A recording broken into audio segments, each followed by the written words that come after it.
বাংলাদেশের এক পাহাড়ি অঞ্চলে থাকত কৃষ্ণমণ্ডল, এক শান্ত ও পরিশ্রমী উপজাতি যুবক। প্রতিদিনের মতো একদিন সকালে চাষে বেরিয়ে পড়ে সে। সেদিন আকাশ ছিল কালো মেঘে ঢাকা। দুপুরে নামে ঝড় বৃষ্টি, ঘন অন্ধকারে পথ হারিয়ে ফেলে কৃষ্ণ।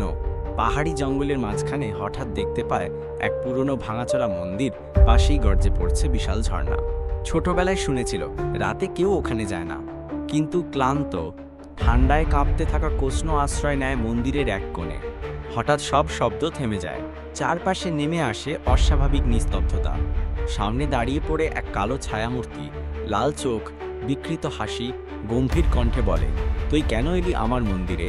ভয়ে কাঁপতে থাকা কৃষ্ণ কেবল ফিসফিস করে, ভুল হয়ে গেছে, ক্ষমা করো। কিন্তু ছায়াটি রুষ্ট হয়। সে কৃষ্ণকে তুলে ছুঁড়ে ফেলে দেয় মন্দির থেকে নিচে। পাথরে ধাক্কা খেয়ে নিথর পড়ে থাকে কৃষ্ণর দেহ। সেই রাতের পর আর কেউ মন্দিরের ধারে যায় না। রাতে ঝর্ণার পাশে আজও ভেসে আসে কান্নার শব্দ।